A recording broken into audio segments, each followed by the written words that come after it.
90% des traders commettent un suicide financier. Non pas parce qu'ils ne savent pas analyser un graphique, non pas parce qu'ils ne maîtrisent pas l'analyse technique, mais parce qu'ils violent les règles basiques de gestion. Règles sans lesquelles vous ne pourrez jamais travailler comme un professionnel dans les marchés financiers. 28 ans de carrière professionnelle, j'ai vu des traders techniquement parfaits, brillants, se faire détruire non pas par les marchés, mais par un manque de cadre. Aujourd'hui, nous allons passer en revue les 5 erreurs fatales qui vous empêchent de passer le cap d'une rentabilité constante et durable.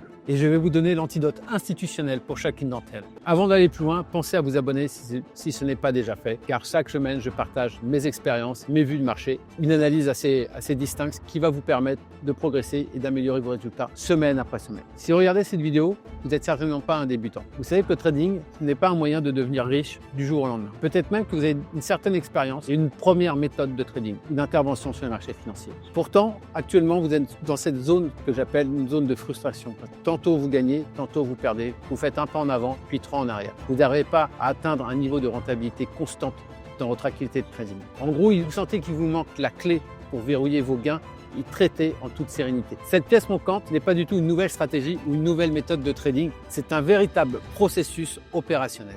Et tant que vous commettrez ne serait-ce qu'une de ces 5 erreurs dont je vais parler dans ces vidéos, vous continuerez à marcher sur des sables mouvants. Dans cette vidéo, je ne vais pas vous apprendre à trader, mais je vais vous apprendre à survivre, à durer. Je vais vous donner le cadre strict qui m'a permis de traverser toutes ces crises financières depuis près de 30 ans sans jamais faillir, mais aussi le cadre qui m'a permis de gagner structurellement de l'argent, quelles que soient les conditions de marché. Pour me présenter rapidement pour ceux qui ne me connaissent pas, je m'appelle Sylvain Lemaire et ça fait plus de 28 ans maintenant que je travaille dans les marchés financiers internationaux. J'ai commencé ma carrière en tant que trader dans des grandes banques françaises, BNP Arbitrage ou Crédit Agricole. Puis ensuite, j'ai switché en tant que portfolio manager dans des très gros hedge funds, Sistea, et j'ai lancé en 2001 le premier fonds de long short market neutral chez Alphi Gestion. Ma particularité n'est pas d'avoir achevé de gros rendements ou de grosses rentabilités, mais surtout c'est d'avoir jamais perdu d'argent sur l'ensemble de ces 28 années de carrière. Pour ce faire, j'ai toujours mis en avant comme règle immuable la préservation du capital et la gestion des risques avant d'espérer gagner de l'argent. C'est pour ça que je dis toujours, dans les marchés financiers, si tu veux gagner, d'abord, il faut essayer de survivre pour pouvoir gagner. La simple et bonne raison pour laquelle je dis ça tout le temps, c'est qu'il n'y a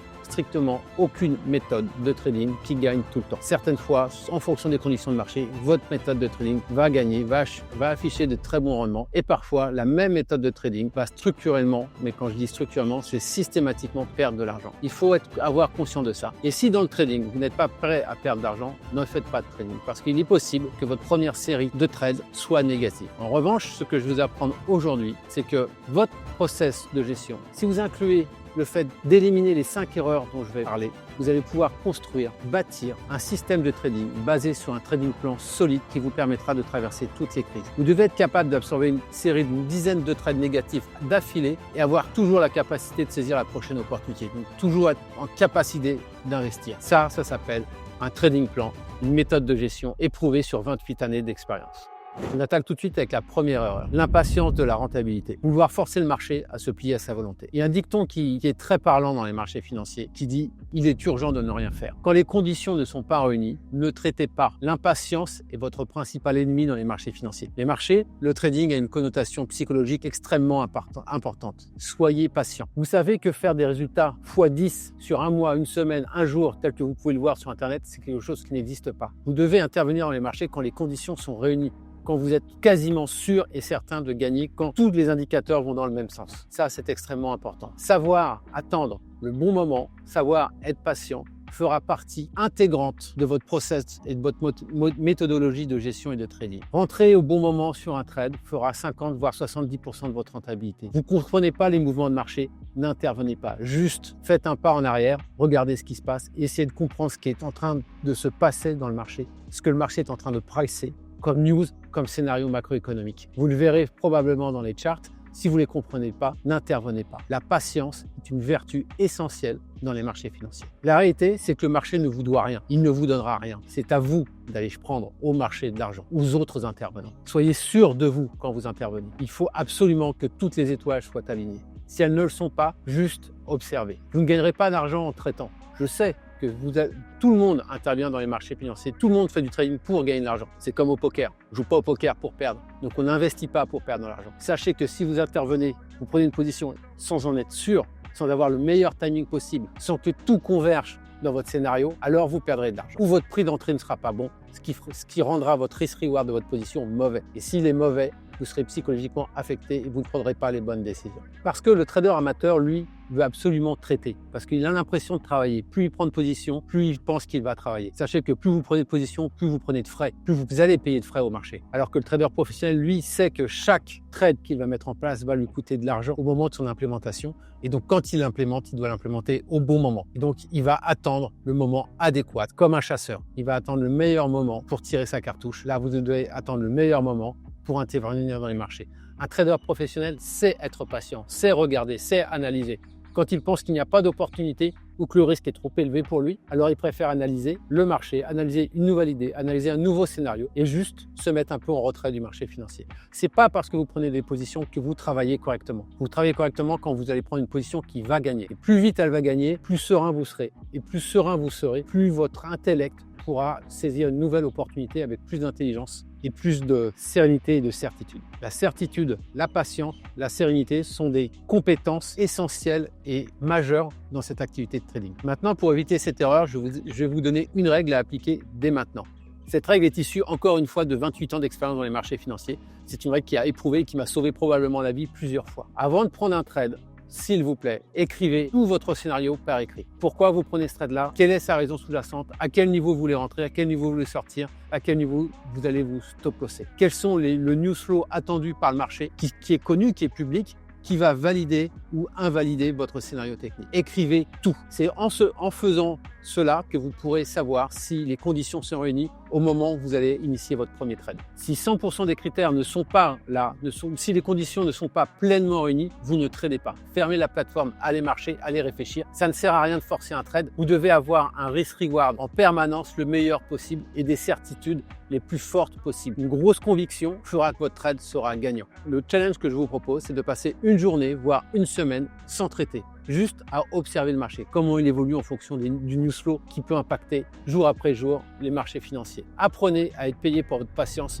pas pour vos clics.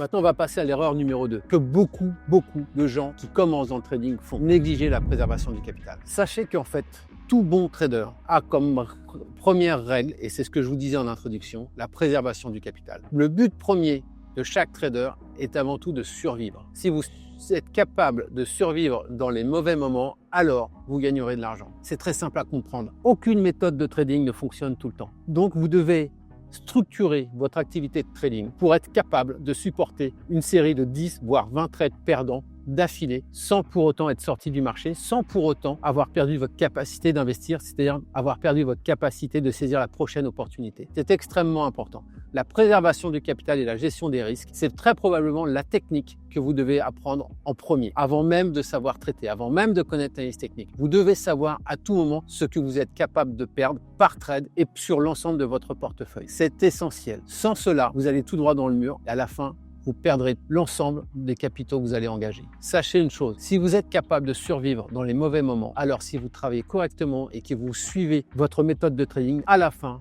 vous gagnerez structurellement de l'argent. Ce qu'il faut comprendre, c'est que si vous perdez jusqu'à 50% de votre capital sur un trade, sur 2 ou 3 trades, alors pour revenir au niveau 0, vous devez doubler le capital qui va vous rester, ce qui est épuisant. Doubler le capital que vous allez engager, c'est mieux de le gagner plutôt que de revenir à 0. Donc structurez votre activité de trading en considérant que vos trades peuvent perdre. Vous allez comme ça pouvoir designer la taille maximale par trade que vous allez mettre en place et la taille maximale de portefeuille que vous allez pouvoir mettre en parallèle, chacun des trades à côté des autres. Un portefeuille se compose de plusieurs trades. La somme des risques de l'ensemble de ces trades va conditionner la somme de risque totale que vous êtes capable de supporter. Ce sont des règles que vous devez connaître et que vous devez appliquer à tout moment. Chaque jour, vous devez savoir quel est votre risque maximal que vous êtes prêt à supporter. Ne jamais sortir du marché. C'est la condition essentielle de la survie dans un marché financier. Par exemple, l'ensemble des traders qui travaillaient pour moi chez BNP Arbitrage, je leur donnais comme règle ne jamais perdre plus de 2% de leur capital par trade et ne jamais risquer plus de 20% de leur enveloppe de risque, de capital donc, à un instant donné T. Ça m'a permis de traverser toutes les crises et des crises, j'en ai traversé un bon paquet, croyez-moi. Typiquement, si vous perdez 10 fois d'affilée 2%, il vous reste 80% de votre capital. En revanche, si vous perdez 10 fois d'affilée 10%, il ne vous reste plus rien. C'est très basique à comprendre, c'est simple comme règle à appliquer, mais il faut l'appliquer. Et ça sera le gage de votre survie et donc les bases de votre succès de demain. Souvent, on compare le trading à une partie de poker. C'est sympa, moi je joue au poker et voire même j'adore ça. Sachez que le trading, c'est pas une partie de poker parce que dans une partie de poker, on n'a pas 100% de l'information. Si vous n'avez pas 100% de l'information, alors la loi de l'emmerdement maximal, qu'on appelle la loi de Murphy, fera que les 20% vont vous coûter extrêmement cher et ça ne va pas vous permettre de revenir dans le marché sereinement. Alors qu'une partie d'échec est beaucoup plus basée sur la stratégie. Toute l'information est disponible, elle est sous vos yeux. Vous ne savez pas ce que votre adversaire va faire. En tout cas, ce qu'il va faire, c'est sous vos yeux. Vous pouvez l'imaginer, l'anticiper. Le poker, non. Et c'est ça la grosse différence. Dans le trading, si vous n'êtes pas sûr, ne faites pas. Si vous n'êtes pas sûr, vous allez perdre. Ou si vous n'êtes pas sûr mais que vous avez une grosse espérance de rentabilité, vous faites avec une petite partie de votre capital, une petite taille. C'est ça le trading, ça s'apparente une partie d'échec, pas une partie de poker. Ne faites pas cette erreur, l'erreur que font énormément de traders qui sont très forts en probabilité, mais qui n'ont pas toute l'information. Vous avez tous vos critères. Vous pensez qu'il n'y a aucune autre chance, aucun autre scénario pour que l'actif sur lequel vous allez acheter ne monte pas. Donc vous achetez. Mais là, qu'est-ce qui se passe? Ça ne monte pas, ça baisse. Une information vous échappe. Pourquoi? Vous ne pouvez pas savoir. Le marché, ce sont des millions d'intervenants différents qui arrivent du monde entier sur le même actif. Vous ne pouvez pas tout connaître. C'est pas possible. Donc, si vous n'avez pas toutes les informations, si vous n'êtes pas sûr de vous, n'investissez pas. Comme vous ne serez jamais sûr de vous, parce que vous ne pourrez jamais avoir 100% de l'information, parce que peut-être qu'un investisseur en Chine, aux États-Unis, au Japon, en Europe, à Paris, à Dubaï, a une taille colossale, qu'il est obligé de vendre pour une raison qui vous échappe, que vous ne pouvez absolument pas connaître. Et cette taille-là sera trop grosse pour absorber les flux d'achat du marché et donc l'actif ne fera que baisser. Et c'est pour ça, même si vous avez bien fait votre travail d'analyse, même si tous les critères sont dans le vert, c'est possible que votre position ne gagne pas. Et c'est bien pour ça que je dis toujours, la gestion des risques, c'est quelque chose de primordial dans le trading. Ça va avant le système de trading. Si vous ne le maîtrisez pas, vous perdrez de l'argent parce que vous ne pouvez pas maîtriser tous les flux du marché, vous ne les connaîtrez jamais. Ce n'est pas possible. Personne ne peut les connaître. Donc, l'information que vous avez, c'est sur votre échiquier. C'est là-dessus que vous devez travailler. N'essayez pas d'émettre des hypothèses farfelues. C'est quelque chose qui ne marche pas. Donc, soyez diligent, soyez discipliné, soyez rigoureux sur votre discipline de gestion des risques. Maintenant que vous savez ça, voici une action concrète que vous devez appliquer tous les jours. Fixez-vous un plafond de verre quotidien. Mettez-vous des règles. Je vous en ai parlé. Une règle de perte maximale par trade et une règle de perte maximale sur l'entièreté de votre capital en temps réel de façon quotidienne. Si vous approchez de ces limites, coupez vos positions, éteignez votre écran, allez marcher, allez dîner entre potes, videz-vous la tête et revenez le lendemain la tête fraîche avec plus de conviction. Il n'y a pas de revanche à avoir dans les marchés financiers. On ne traite pas la revanche. On traite des idées. On traite des idées qui ont une probabilité de succès le plus proche de 100% possible. Maintenant, on va passer à l'erreur numéro 3, ce que l'on appelle le system jumping, qui est le contraire, l'opposé de ce qu'il faut faire. L'opposé de construire un trading plan, une méthodologie de trading éprouvée qui va vous permettre de passer toutes les crises possibles, tous vos mauvais moments en toute sérénité. Pour vous donner une anecdote de ce qu'il ne faut absolument pas faire, de ce que c'est que le system jumping, je vais vous raconter l'histoire brièvement d'un trader junior qui travaille avec moi chez BNP Arbitrage. L'action se situe en 2004. 2004, les marchés sont plutôt assez bien orientés, ils sont plutôt bullish. Ce trader-là gagnait structurellement de l'argent parce qu'il avait mis en place une méthode d'intervention qui, dans ces conditions de marché, fonctionnait extrêmement bien. En revanche, en 2004, c'était également un petit peu et beaucoup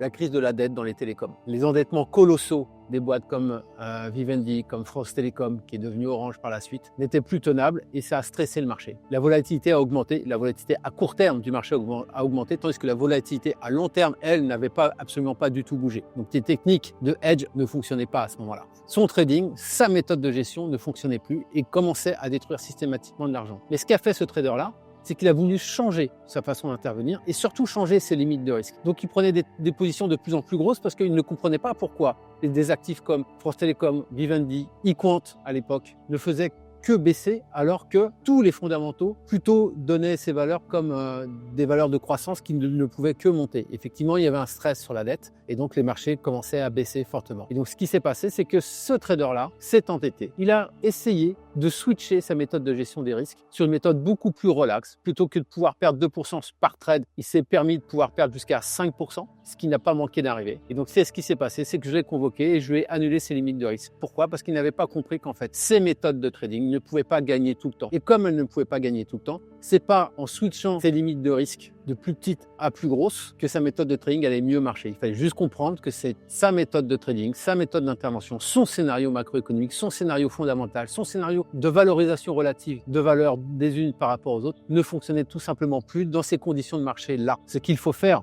dans ces cadres-là, si on a un trading plan, c'est de le respecter et d'être rigoureux et d'être discipliné vis-à-vis de celui-ci. C'est-à-dire que si ton stop-loss est touché, tu l'exécutes. Si l'ensemble de tes stop-loss sont touchés, tu les exécutes tous. C'est pas grave de perdre 20% si tu veux en regagner 50 par la suite, 2 mois, 3 mois, 6 mois plus tard. Ce qui est grave, c'est que tes 20% que tu étais prêt à perdre au moment où tu as implémenté ta stratégie deviennent du moins 40% ou du moins 50%. Et c'est ça qu'on reproche à un trader. Il peut être brillant, il peut être techniquement très fort, mais s'il n'est pas capable d'accepter de perdre, s'il n'est pas capable d'accepter que tu ne peux pas avoir 100% raison et ce pourquoi il va switcher de méthode, alors il est capable de faire perdre à ta maison énormément d'argent. Et c'est en ça que le switch, le trading switching, de changer de méthode au mauvais moment, c'est la pire des choses à faire. Quand tu perds de l'argent, tu ne changes pas de méthode, tu coupes tes positions, tu essaies de comprendre pourquoi tu perds et tu reviens en toute sérénité si tu reviens. Il n'est pas impossible que ce soit la bonne stratégie d'arrêter de traiter pendant un mois, partir en vacances et de revenir après. De temps en temps, se mettre en switch off, ça fait beaucoup de bien. Mais surtout, il ne faut jamais changer de méthode quand vous perdez de l'argent. Il faut juste stop-losser, être rigoureux avec son trading plan parce qu'au moment où vous avez établi votre trading plan,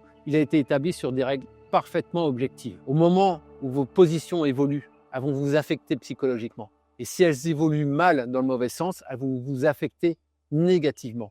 C'est à ce moment-là que votre trading plan doit vous ramener à la réalité. La réalité, je le dis toujours, dans le trading, il ne faut jamais être dans le déni. La seule réalité du trading, c'est la courbe d'évolution de votre capital. Si la courbe de l'évolution de votre capital ne fait que baisser, c'est que vous n'avez pas les bonnes positions pour une raison XY. Coupez-la. Au moment où vous avez pris ces positions-là, vous saviez à quel moment vous deviez les couper. Si votre stop-loss est touché, enfoncé, et vous ne coupez pas vos positions, alors vous vous mettez à risque et vous mettez la boîte, la banque dans laquelle vous travaillez à risque. Et ça, c'est pas acceptable pour des traders professionnels et des traders seniors. Donc, il faut couper les limites de risque, partir en vacances et revenir plus tard quand vous serez certain que votre méthode va redevenir rentable. Et ça, c'est un constat que l'on voit régulièrement chez les traders retail. Quand leur méthode ne fonctionne plus, ils passent en une fraction de seconde au day trading, au scalping, au swing trading. Ce qu'ils ne comprennent pas, c'est que ce n'est pas la méthodologie qui ne fonctionne plus, c'est le contexte. Le contexte du marché, la conjoncture a changé. Donc votre méthode, à ce moment-là, ne marche plus. Elle marchait avant, elle va remarcher après. Il ne faut pas changer spécifiquement de méthode. Être capable d'avoir plusieurs méthodes qui courent en même temps, c'est possible. Ce sont des traders seniors comme moi qui savent qui ne peuvent pas avoir raison tout le temps et qui vont cumuler, qui vont diversifier les techniques d'intervention parce qu'elles vont minimiser leurs risques. Aujourd'hui, moi, ce que je vous propose, c'est de comprendre qu'il faut avoir une méthode que vous maîtrisez, que vous devez appliquer systématiquement. Cette méthode-là, c'est pas qu'une méthode d'intervention, c'est un contexte, c'est une stratégie, c'est un process, ce qu'on appelle la mise en place d'un trading plan. Ne switchez pas d'une méthode de swing trading au scalping si vous ne comprenez pas pourquoi. Vous devez comprendre que votre méthode, quelle qu'elle soit, ne gagnera pas tout le temps. Donc, vous devez mettre en place des règles de gestion, de la gestion du risque et donc ce qui s'appelle un trading plan qui est l'ensemble de toutes les règles possibles pour arriver à un système, une méthodologie de trading sur lequel vous aurez une totale confiance. Vous saurez que ça ne gagnera pas tout le temps, mais vous saurez que quand vous allez perdre, vous ne perdrez pas beaucoup parce que vous allez être rigoureux et discipliné. Ce n'est pas la méthode qu'il faut rejeter, c'est le fait de ne pas avoir de stratégie de trading plan. Parce que concrètement, ce qui fait défaut à tous les traders retail, c'est la compréhension des conditions de marché. C'est la compréhension de la macroéconomie qui va dicter le sens et les tendances du marché. Est-ce que le marché va être en tendance, momentum, sans volatilité ou au contraire, est-ce que le marché va être sans tendance avec des retours à la moyenne très fréquents? Ce ne sont pas les mêmes techniques qu'on va mettre en place. En revanche, vous pouvez garder la même technique, mais vous devez avoir absolument un trading plan associé à cette technique-là qui va vous permettre de survivre si vous avez tort, si vous avez une mauvaise compréhension des marchés. Vous devez absolument savoir ce qui est pricé par les marchés à tout moment. Vous devez savoir à tout moment dans quel cycle économique on se situe pour prendre les bonnes décisions de gestion et appliquer la bonne méthodologie de trading. Maintenant, je vais vous donner une action concrète pour sortir de cette erreur, en tout cas pour ne plus jamais la faire. Vous allez appliquer désormais la loi des 20 occurrences. Tout d'abord, vous allez choisir une méthode d'intervention, une stratégie de trading que vous maîtrisez et qui vous correspond. Sachez que la psychologie dans le trading est un input extrêmement important. C'est quelque chose qui peut conditionner le fait que vous allez gagner structurellement de l'argent ou que vous allez détruire structurellement de la valeur. Engagez-vous sur 20 trades en analysant correctement le contexte dans lequel le marché évolue et regardez si votre méthodologie fonctionne ou ne fonctionne pas. Et essayez de comprendre pourquoi vous gagnez de l'argent et pourquoi vous en perdez. Le but de faire cela est de tuer toute envie de zapper, c'est-à-dire de changer de techniques d'intervention en fonction de vos résultats. Vous devez développer une méthode identitaire qui vous correspond et que vous allez appliquer systématiquement, quelles que soient les conditions de marché. Et ça, c'est essentiel. Créez votre identité de trading, créez votre personnalité de trading. Cela va vous permettre de traverser toutes les crises financières possibles et quand vous serez dans le bon sens, quand les conditions se réunissent, vous verrez, c'est un jackpot total. Parce que vous maîtriserez les tenants et les aboutissants de votre méthode d'intervention, de votre stratégie de trading. Vous comprendrez pourquoi vous perdez de l'argent, vous comprendrez pourquoi vous en gagnez. Et c'est ça le trading. Vous ne gagnerez jamais tout le temps. Mais comprendre et améliorer ces process est essentiel. Donc ne jetez pas le bébé avec l'eau du bain si ça ne fonctionne pas pendant 2 ou 3 trades. Au contraire, comprenez pourquoi ça ne fonctionne pas. Activez vos stop loss, soyez discipliné et rigoureux avec votre trading plan et ça, c'est la clé du succès. Développez votre identité de trading. C'est ce qui fera de vous un trader professionnel, un trader rentable dans la durée.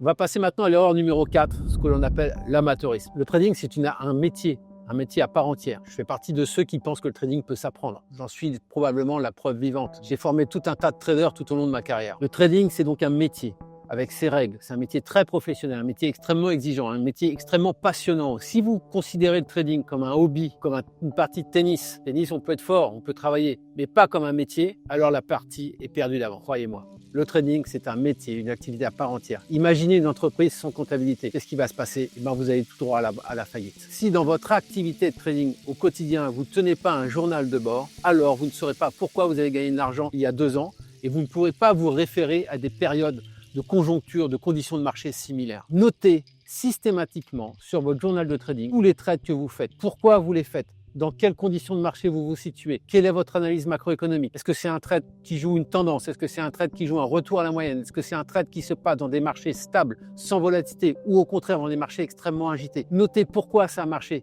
Qu'est-ce qui a marché? Combien vous avez gagné? Est-ce que vous avez activé votre take profit au bon moment, trop tôt, trop tard? Est-ce que vous êtes laissé porter par la tendance? Ou au contraire, est-ce que vous n'avez pas activé votre stop loss au bon moment parce que vous avez travaillé trop sur cette idée-là et que vous ne voulez pas la stopper au bout de 2 jours, vous avez travaillé pendant 1 mois ou 2 mois d'analyse pour setuper une nouvelle idée? Tout ça, vous devez le noter et vous devez vous y référer tous les mois pour savoir ce que vous avez de bien fait et de mal fait. Pourquoi vous devez tenir absolument un journal de trading? Parce que vous ne saurez pas si le trade qui a perdu de l'argent, si c'est dû à votre méthode, à votre psychologie ou un stop loss mal exécuté ou aux conditions de marché. La finalité, c'est que sans ça, vous êtes condamné à répéter les mêmes erreurs encore et encore. Parce que tout ce qui ne peut pas être mesuré ne peut pas être amélioré. Sachez qu'il n'y a pas d'espoir dans le marché. L'espoir, c'est un mot qu'il faut bannir. Il n'y a pas d'espoir. Vous prenez une position, elle commence à perdre, vous espérez qu'elle va remonter. Il n'y a pas d'espoir. Si elle perd, c'est qu'il y a quelque chose que vous n'avez pas compris. Vous êtes intervenu au mauvais moment, vous n'avez pas le meilleur timing, vous étiez impatient, ou tout simplement vous êtes trompé sur les marchés, ou encore les conditions de marché sont en train de changer. Vous avez une information qui vient à vous. Vous avez une information qui vient à vous, sachez l'analyser objectivement. Il faut être objectif et ne pas croire que quelqu'un va venir vous sauver. Si vous perdez de l'argent, c'est que quelque chose se passe, que vous ne mesurez pas, vous vous trompez. Top-lossez votre position en fonction de votre trading back. C'est tout. Donc pour éviter cette erreur d'amateurisme, je vais vous proposer de mettre 2 actions concrètes en place dès maintenant. Premièrement, faites un ranking de vos idées. Qu'est-ce qui a marché, qu'est-ce qui n'a pas marché. Si vous avez pris un trade qui a gagné de l'argent, mais pas pour les bonnes raisons, pas les raisons que vous aviez mis en avant pour prendre ce trade-là, alors ce trade-là ne vaut pas une grosse note. En revanche, si vous avez eu raison du début jusqu'à la fin, là, mettez une grosse note. Et je vais vous apprendre quelque chose. Il n'est pas difficile d'avoir une bonne idée, mais il est beaucoup plus difficile de savoir presser le citron jusqu'au bout. Je vais m'expliquer par là. Vous avez une bonne idée, et votre trading plan est de gagner 20% sur cette idée-là. Vous implémentez au meilleur moment possible parce que vous avez suivi l'ensemble des conseils que je viens de prodiguer, vous avez été patient, vous avez trouvé le meilleur point d'entrée, vous avez noté l'entièreté de votre process d'investissement, les raisons pour lesquelles vous investissez dans ce trade-là à ce moment-là. De surcroît, vous avez donc vos règles de trading très clairement définies. Vous attendez telle news à tel moment, telle news à tel moment, telle news à tel moment, qui vont valider progressivement votre scénario sur l'actif sur lequel vous êtes en train d'investir. Vous prenez votre position et votre target est de gagner 20% pour un stop loss hypothétique situé à moins 5%. Vous prenez votre position et ça gagne tout de suite 2, 3, 4, 5, 6%. Il est très confortable à ce moment-là de venir couper votre position et d'engranger vos 6%. Ça s'appelle du trading amateur. Vous n'avez pas à respecter votre trading plan qui était de jouer 20%, de targeter 20% avec un objectif très clairement identifié à raison, basé sur des critères objectif. Encore une fois, tout doit être objectif et documenté. Qu'est-ce qui va se passer à ce moment-là? C'est confortable de vendre à plus 6%, engrangez votre profit et vous allez switcher sur une autre position sur laquelle vous allez faire le même type d'analyse. Sauf ce que vous ne savez pas, c'est que potentiellement, entre le moment où vous avez coupé cette position à plus 6% et le moment où vous allez finir votre analyse sur une autre position, le marché peut changer et votre méthode va peut-être moins délivrer ou sera pas la méthode à utiliser à ce moment-là. C'est quoi le risque? C'est que votre stop loss sur la deuxième position va vous ramener à zéro parce que les choses vont changer. Or, si vous aviez su presser le citron jusqu'au bout, su rester dans la tendance jusqu'à votre trading map parce que rien n'avait changé, alors vous auriez potentiellement gagné 20%. Si vous avez gagné ces 20% et que le trade d'après gagne 5%, vous êtes toujours up de 15%.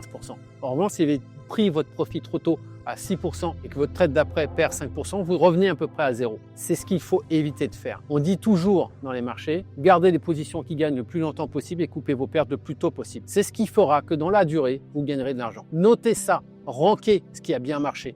Mettez des notes. Je suis rentré dans la tendance au bon moment. J'ai été capable de conserver ma position le plus longtemps possible. Mon analyse macroéconomique a fait que j'ai utilisé la bonne méthode au bon moment. Et mon analyse technique m'a permis d'avoir le trading map et le risk reward le meilleur possible. Tout ça, bout à bout, vous avez une notation. Et vous savez ce qui a marché, ce qui n'a pas marché, ce que vous devez améliorer par la suite. Le plus gros risque dans le trading, c'est de prendre des profits trop tôt. Prendre des profits trop tôt, je vais vous citer Warren Buffett, qui lui a dit un jour « Je suis devenu milliardaire en prenant des profits trop tôt ». Attention à cette phrase, elle est ambiguë. Warren Buffett prend des positions basées sur l'analyse fondamentale, basées sur de la valorisation d'entreprise. Quand sa valorisation, lui, atteint le niveau qu'il souhaitait, alors il a gagné ses 20, 30, 40, 50, 100%, 200%. Quand il dit cette phrase-là, pourquoi je fais référence à cette fameuse phrase de Warren Buffett? Parce qu'elle est souvent prise du mauvais côté. Il a joué quelque chose, il a acheté Walmart parce que ça se payait peut-être 6 de PE forward sur 12 mois et que pour lui, ça devait valoir 15, donc il jouait plus qu'un doublement de la valeur. Quand ça vaut 15, il va sortir. Il sera resté dans la tendance de revalorisation de l'entreprise jusqu'au bout. Il sortira sa position conformément à son objectif de valorisation. Il n'est pas impossible que comme il y a un gros momentum sur le titre continue de monter. Ce qu'on voit tous les jours aujourd'hui sur l'IA, ce qu'on voyait sur les dot-com en 2000, ce qu'on voyait sur les matières premières en 2006-2007 avant la crise financière, quand le fameux livre d'Éric Laurent disait qu'il n'y avait plus de pétrole dans les Émirats et que le pétrole était à 160 $. Il faut savoir rester dans la tendance, il faut savoir aussi vendre là où on avait décidé de vendre. Ça, c'est important. Moi, j'avais comme règle en permanence pendant les dot-com ou dans cette période actuelle de bulle ou d'effervescence sur les stocks, enfin sur les titres d'intelligence artificielle, quand ça double, je vends la moitié parce que ça revient à zéro, au moins, j'aurais pas perdu d'argent. Fixez-vous des règles comme ça en permanence. Écrivez et surtout, faites ce checklist de ranking, mettez des notes. Qu'est-ce qui n'a pas marché? Qu'est-ce qui a marché? Il est très important d'être rigoureux et d'être discipliné avec son trading map. Et vous verrez, tout revient dans le trading à la discipline, à la rigueur et au trading map. Le trading map force la discipline, donc forcera votre intellect et votre psychologie à être toujours en condition de sérénité. Et justement, cela nous amène à la 5e erreur, l'indiscipline conditionnée par l'ego. Laissez-moi vous parler d'ego. L'ego, dans le trading, est votre plus gros ennemi. L'ego va forcer à l'indiscipline. Et l'indiscipline va vous conduire tout droit dans le mur. C'est très simple comme concept. Laissez-moi vous raconter ce qui se passe régulièrement. Vous allez travailler sur un système de trading qui est efficace, qui marche très très bien, sur lequel vous êtes confortable. Votre première position, elle gagne 5%. Votre deuxième position, elle gagne 6%. Votre troisième, elle gagne 7%. Vous vous croyez indestructible. Vous commencez à vous exciter. En revanche, votre système de trading, lui, est basé sur des règles claires. Vous n'allez pas risquer plus de 2% sur chaque trade de votre capital total. Vous n'allez pas risquer en cumuler plus de 20% de votre capital sur l'ensemble de votre position ouverte à un instant donné T. Mais là, qu'est-ce qui se passe? Vos 3 premières positions gagnent. La 4e, elle gagne. La 5e commence par gagner. C'est quoi votre tendance? Vous allez vous croire indestructible, invincible. Vous allez commencer à augmenter les tailles de vos positions. Et là, cette taille de position, elle commence par perdre. Mais c'est que cette taille de position-là, vous l'avez doublée, voire triplée, parce que les brokers aujourd'hui qui vous entourent vous permettent des effets de levier qui sont colossaux. L'effet de levier est un énorme ennemi pour vous, sachez-le. Tant que vous ne serez pas confortable et que vous ne serez pas discipliné et que vous ne serez pas rigoureux, n'utilisez pas d'effet de levier. Surtout pas. C'était une petite parenthèse. Et là, cette 7e position, vous avez pris une taille de position qui est astronomique. Votre position commence par perdre. elle perd et elle perd, votre stop loss est enfoncé, vous revenez à zéro. Alors vous ne voulez pas exécuter votre stop loss. Pourquoi? Parce qu'évidemment, vous voyez les 40% que vous avez gagnés les semaines précédentes. Et là, vous revenez à zéro. Vous dites, bah, il n'y a rien qu'à changer, ma méthode est top, ça va revenir. Et là, vous doublez votre position, déjà qui était trop grosse. Et là, ça continue de perdre. Et qu'est-ce qui se passe? Votre broker vous appelle, vous dites, vous êtes en appel de marge, vous devez stopper, vous avez tout perdu, vous êtes sorti à coup de pied au cul du marché. L'ego est le principal ennemi du trader. Il n'y a pas d'ego à avoir. Il y a de la discipline et de la rigueur à avoir, c'est tout. Vous avez une série de 10 trades gagnants, ça ne veut pas dire que vous êtes Warren Buffett. Vous n'êtes pas George Soros. Ça veut juste dire que votre méthode marchait bien. Ça veut probablement dire que la 11e ne va pas marcher. C'est pas grave, ça fait partie du jeu. Vous avez un trading plan. Le trading plan force la discipline, force la rigueur et force votre survie financière. Le trading plan est là pour vous éviter des erreurs. Si vous l'avez écrit, c'est qu'il y a une raison. Au moment où vous l'avez écrit, vous l'avez imaginé, alors c'était des critères qui étaient objectifs, c'était basé sur une objectivité totale, une compréhension des marchés, de ses conditions, une compréhension de la macroéconomie, de l'univers dans lequel vous évoluez et vous avez appliqué la bonne méthode au bon moment. Ça peut changer, vous n'êtes pas devin, ça va vous échapper. Ce qui ne vous échappera pas en revanche, c'est d'avoir stop-lossé vos positions, arrêter votre trading au bon moment si vous êtes rigoureux et discipliné face à votre trading plan. Cette phrase, je l'adore. Le trading plan force la discipline. Ça va forcer à ne pas avoir d'ego. Votre ego démesuré peut vous tuer et va vous tuer. Il n'y a pas d'ego à avoir dans le trading, il y a juste à avoir de la rigueur et à avoir des méthodes et des process de gestion. Comprenez que la discipline, que votre trading plan est la seule protection de votre capital contre vos émotions. Si vous êtes quelqu'un d'émotif, vous ferez des erreurs. Mais si vous êtes quelqu'un d'émotif, mais que vous avez un trading plan et que vous êtes rigoureux, alors vous ne ferez pas d'erreur. Maintenant, je vais vous proposer de mettre en place une règle très simple, très basique, qui va vous permettre d'éviter de faire cette erreur, d'éviter de vous laisser emporter par votre excitation et votre ego potentiellement. La checklist physique. Dans checklist physique, il y a le mot physique, c'est peut-être archaïque. Vous allez très vite comprendre pourquoi on fait ça et pourquoi c'est important, surtout au début. Quand vous prenez un trade, vous notez sur une feuille de papier, est-ce que le scénario macroéconomique est OK? Est-ce que mon risk-reward est OK? Est-ce que mon risque est OK? Est-ce que mon target est OK? Est-ce que les conditions de marché sont OK? Et vous checkez avec votre stylo, oui, oui, oui, oui. Quand tout est oui, alors vous pouvez investir. Le simple fait d'avoir ce geste physique va vous permettre d'éliminer toute action émotionnelle. Il n'y aura plus d'ego à avoir. Si c'est oui, vous faites. Si c'est non, vous ne faites pas. Et vous allez agir par rationalité et non pas par impulsion. L'impulsivité est quelque chose de mauvais. Vous pouvez traiter de façon urgente, immédiate, parce qu'il y a eu un news flow qui vient d'intervenir et c'est une surprise, mais vous allez intervenir uniquement et seulement parce que vous aviez analysé le marché et vous saviez que si cette news-là tombait, alors vous saviez ce que vous y allez faire. La connaissance, l'analyse, l'objectivité, la discipline sont les maîtres mots du trading. Voilà, on arrive à la fin de cette vidéo. J'espère que celle-ci va vous permettre de comprendre comment passer au niveau supérieur, comment professionnaliser votre activité de trading et vous comporter en véritable trader professionnel, expérimenté, afin d'aller chercher une rentabilité constante, toujours supérieure et de façon beaucoup plus sereine. Désormais, le dernier conseil que j'ai à vous donner, c'est de changer de posture et de vous comporter en professionnel des marchés financiers. Comportez-vous dès demain comme si vous gériez d'ores et déjà des centaines de millions d'euros. La taille n'importe peu, le process oui. Alors, réfléchissez chaque action avec les outils que je vous ai donnés aujourd'hui. Ils sont issus de presque 30 ans d'expérience en institution financière et vous verrez que vos décisions changeront radicalement autant que vos résultats et autant aussi que votre psychologie. Si cette vidéo vous a plu, je vous invite dès maintenant à vous abonner, à laisser un j'aime et me dire en commentaire ce que vous en avez pensé. De plus, si vous souhaitez aller à un niveau encore supérieur et vous faire accompagner personnellement, on ouvre chaque mois 10 créneaux d'appel avec des membres de mon équipe pour sélectionner les profils que j'accompagnerai personnellement dans l'élaboration et la mise en place de leur stratégie de trading en se basant sur les méthodes et les stratégies implémentées en institution que j'ai utilisées sur les 30 dernières années de ma carrière. C'était Sylvain Lemaire et je vous dis à très vite pour une prochaine vidéo.